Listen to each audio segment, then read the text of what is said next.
Hello everybody. इस video में हम सीए फाउंडेशन जून 22 का मैन्युफैक्चरिंग फाइनल अकाउंट्स का सम करने वाले हैं। ये सम एक्चुअली थोड़ा लेंदी है बट बहुत ही सिंपल है। कुछ ज़्यादा डिफिकल्ट एडजस्टमेंट्स नहीं दिए हैं, सिर्फ हमें ये पता करना है कि ये जो अमाउंट है वो मैन्युफैक्चरिंग में जाएगा या ट्रेडिंग में जाएगा या पीएनएल में जाएगा या बैलेंस शीट में जाएगा। तो थोड़ा सा ब्रीफ दे देते हैं। मैन्युफैक्चरिंग कंपनी अकाउंट्स में, मैन्युफैक्चरिंग फाइनल अकाउंट्स में जो भी प्रोडक्शन से रिलेटेड एक्सपेंसेस होते हैं वो सब के सब हम मैन्युफैक्चरिंग अकाउंट में लिखते हैं। मैन्युफैक्चरिंग अकाउंट के जब जो बैलेंसिंग फिगर निकालेंगे उसको हम कॉस्ट ऑफ प्रोडक्शन बोलते हैं और वो हम ट्रांसफर करते हैं ट्रेडिंग अकाउंट में।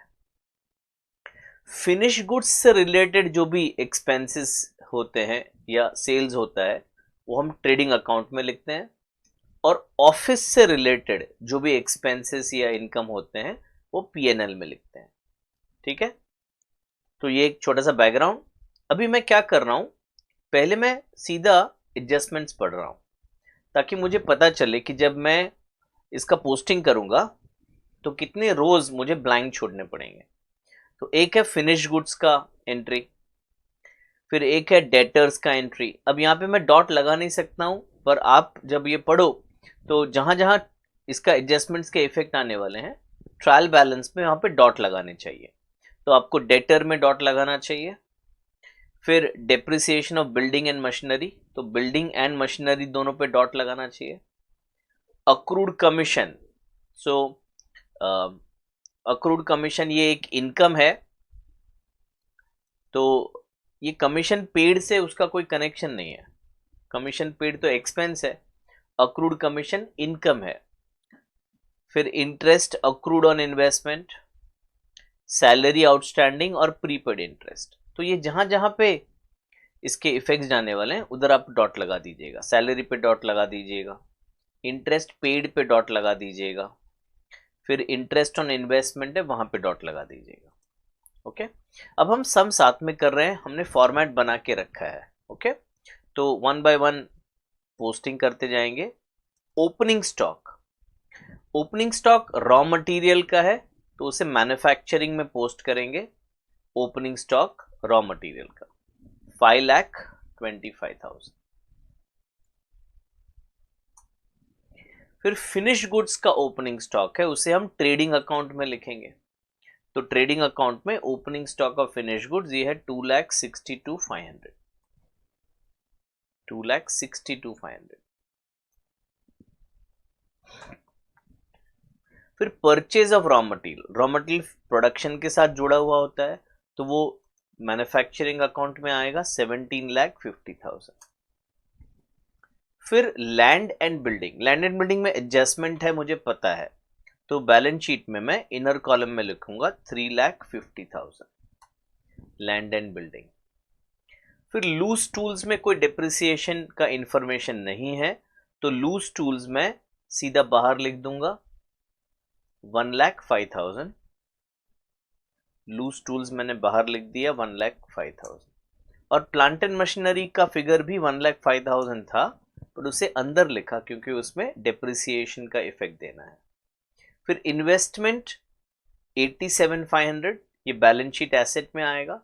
कैश इन हैंड और कैश एट बैंक, तो इन्वेस्टमेंट एक एक चीज लिखते हैं फिर भूल जाएंगे, गड़बड़ हो जाएगा। इन्वेस्टमेंट 87,500। फिर नेक्स्ट कैश इन हैंड 70 और कैश एट बैंक 17,500। 70 और 17,500। फिर नेक्स्ट है फर्नीचर, फर्नीचर में भी कोई एडजस्टमेंट नहीं है। और बिल रिसीवेबल 52,500, ये दोनों का सेम फिगर है 52,500, 52,500। डेटर्स, डेटर्स में एडजस्टमेंट है बेटा, उसमें पीएफडीडी करना है तो 1,40,000 डेटर्स है। 1,40,000 तो मैं इनर कॉलम में लिख लेता हूं 1,40,000। अब ड्राइंग्स 70,000 है तो बैलेंस शीट में कैपिटल अकाउंट में से लेस 70,000। नेक्स्ट सैलरी 70,000 है, सैलरीज में एडजस्टमेंट है तो मैं पीएनएल में लिखूंगा इसे इनर कॉलम में। सैलरीज है तो पीएनएल में, वेजेस है तो मैन्युफैक्चरिंग में। कोल एंड फ्यूल, अब ये कोल एंड फ्यूल का जो एक्सपेंस है वो मैन्युफैक्चरिंग से जुड़ा हुआ है, तो 50 to 500 मैं आउटर कॉलम में लिखूंगा मैन्युफैक्चरिंग में। फिर उसके बाद आता है फैक्ट्री रेंट, तो बता रहे हैं फैक्ट्री से है रिलेटेड तो मैन्युफैक्चरिंग में आएगा। उसके बाद जनरल एक्सपेंस, अब ये पता नहीं है कौन सा है तो हम बाय डिफॉल्ट इसको पीएनएल में लिखेंगे 14,000 जनरल एक्सपेंस। फिर इसके बाद आ जाता है आपका बैड डेट, तो बैड डेट का जो हमारा स्टैंडर्ड फॉर्मेट है, bad debt as per trial balance, add new bad debt, add new PFDD and less old PFDD. तो यहां पे हमने ये फॉर्मेट बना के रखा है, bad date, new bad date है नहीं क्वेश्चन में तो वो नहीं लिखा है, एड न्यू पीएफडीडी लेस ओल्ड। तो अब ये बैड डेट जो है वो ट्रायल बैलेंस का है, तो इसे 14,000 यहाँ पे लिख दिया हमने। फिर डायरेक्ट वेजेस बता रहे हैं फैक्ट्री का है और पावर 1,05,000, तो इसे डायरेक्ट वेजेस है 2,80,000 और पावर है 1,05,000। फिर नेक्स्ट इंटरेस्ट पेड 24,500, इसमें एडजस्टमेंट था बेटा कुछ प्रीपेड का, तो इंटरेस्ट पेड 24,500। डिस्काउंट अलाउड, ये भी तो पीएनएल में आएगा, डिस्काउंट अलाउड है आपका 10,500। कैरेज इनवर्ड, ये रॉ मटेरियल से कनेक्टेड होता है तो इसे हम मैन्युफैक्चरिंग अकाउंट में लिखेंगे, कैरेज इनवर्ड 50 to 500।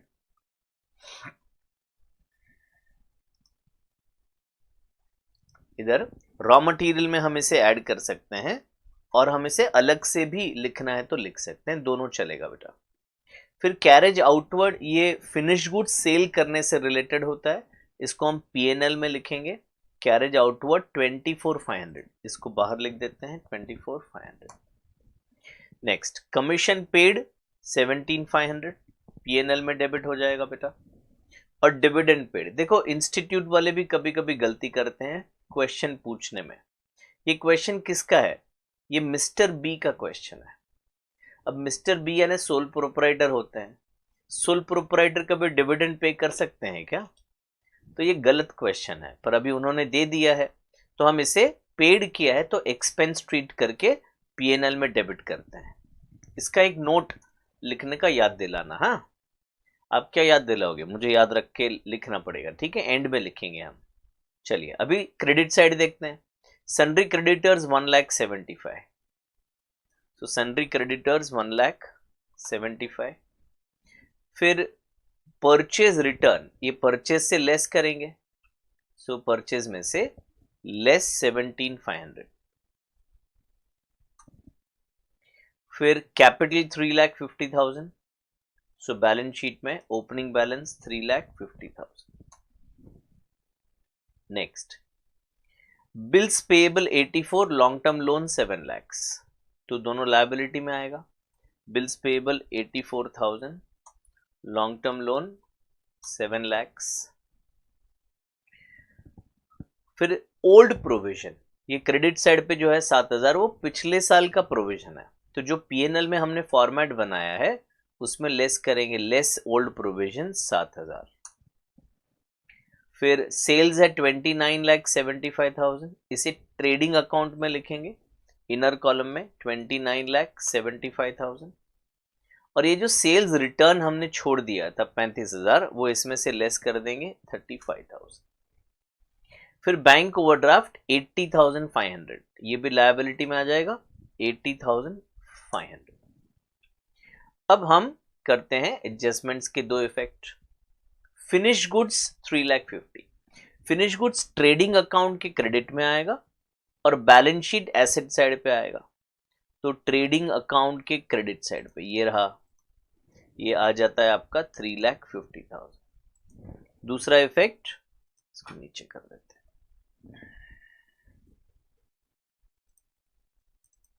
दूसरा effect balance sheet asset side closing stock 3,50,000। Okay, 5% debtors पे PFDD प्रोवाइड करना है, तो 1,40,000 का 5%, आप कैलसी पे करिएगा बेटा, 7,000 आता है। इसका टोटलिंग करके मैं बाहर फिगर लिख लेता हूँ 140 माइनस 7, और ये न्यू PFDD है। इसका सेकेंड इफेक्ट PNL में आएगा 7,000 रुपये। अगेन इसका एडलेस करके मैं टोटल बाहर कर लेता हूँ। जो भी एडजस्टमेंट हो गए ना बेटा, टोटलिंग बाहर कर दो, नहीं तो बहुत बार देखा गया है सब बराबर लिखा है, गलती से टोटल बाहर लिखना भूल गए और टैली नहीं हुआ। हाँ, तो don't make this mistake. Building का डेप्री है 3,500, तो बिल्डिंग का डेप्री 3,500 बाहर लिख देते हैं। अब इधर ये दूसरा अजम्पशन करना पड़ेगा, ये बिल्डिंग कौन सा बिल्डिंग है उन्होंने नहीं दिया है। और जैसे मैंने पहले बताया कि जो प्रोडक्शन से रिलेटेड एक्सपेंसेस होते हैं उसे मैन्युफैक्चरिंग में लिखते हैं। जैसे इसके बाद आने वाला है प्लांट एंड मशीनरी का डेप्री, तो प्लांट एंड मशीनरी का डेप्री हम प्रॉफिट एंड लॉस में नहीं लिखने वाले हैं, जो हम हमेशा लिखते हैं मैन्युफैक्चरिंग अकाउंट में। प्लांट एंड मशीनरी का डेप्री हम मैन्युफैक्चरिंग अकाउंट में लिखते हैं, ना कि P&L अकाउंट में। सो हम यहाँ पे ये जो बिल्डिंग है वो ऑफिस का बिल्डिंग है या फैक्ट्री बिल्डिंग, ऐसा क्वेश्चन में नहीं बताया है, तो मैं ऐसा अज्यूम कर रहा हूं कि ये जो है वो फैक्ट्री बिल्डिंग है। मैं इसलिए अज्यूम कर रहा हूं क्योंकि मशीनरी है तो बिल्डिंग तो होगा ही जिसके अंदर मशीनरी रखी है। तो अगर लैंड एंड बिल्डिंग दिया है क्वेश्चन में तो मैं उसे फैक्ट्री बिल्डिंग अज्यूम करूंगा और उसका डेप्रिसिएशन मैं मैन्युफैक्चरिंग अकाउंट में लिखूंगा, ना कि P&L में। ओके, तो इसका सेकेंड इफेक्ट मैं इधर दे देता हूं, मैन्युफैक्चरिंग में 3,500 का डेप्री। इसका नोट जरूर लिखिएगा आप। मशीनरी का डेप्री 10,500 माइनस करेंगे एसेट से, टोटलिंग बाहर कर लेते हैं,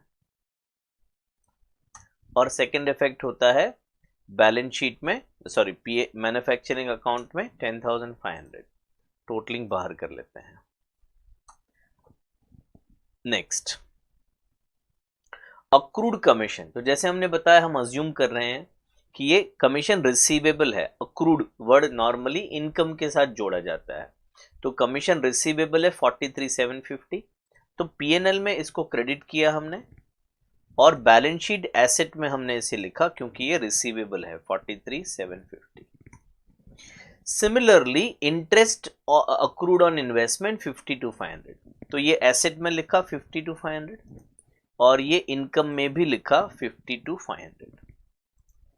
नेक्स्ट, इसके बाद आता है आउटस्टैंडिंग सैलरी 7,000, तो बैलेंस शीट लायबिलिटी में लिखा 7,000 और P&L में सैलरी में 7,000 ऐड किए एंड टोटल मैंने बाहर लिख दिया 70 + 7 77।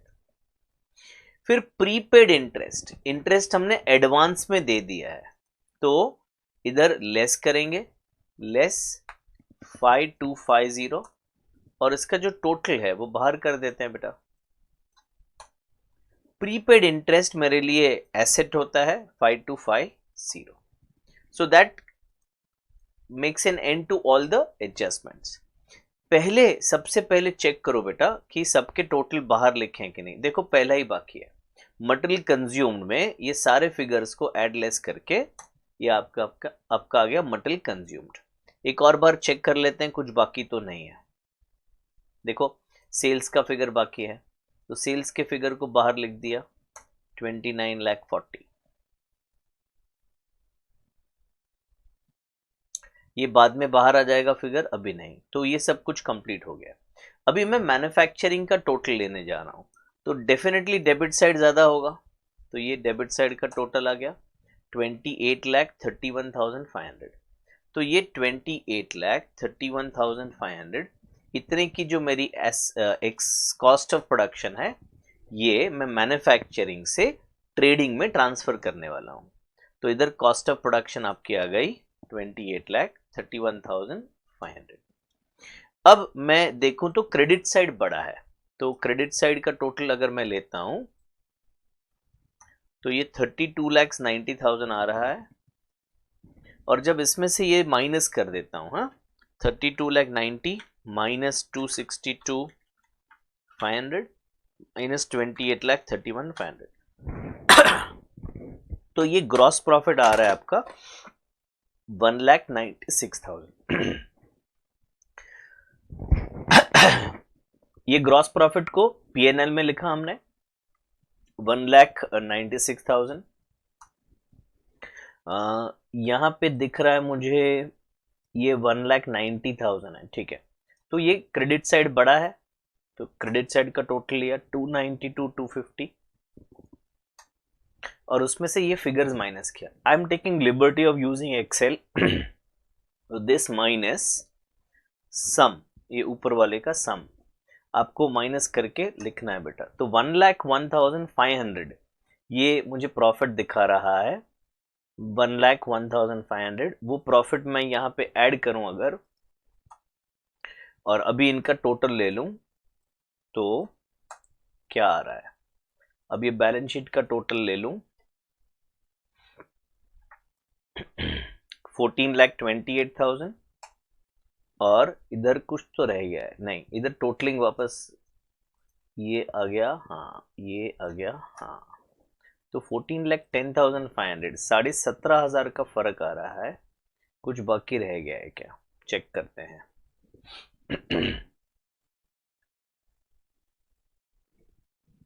हाँ जी, मिस्टेक मिला मुझे। ये जो एडवर्टाइजमेंट है ना 17,500, वो लिखना ही भूल गए, पता नहीं कैसे, सॉरी।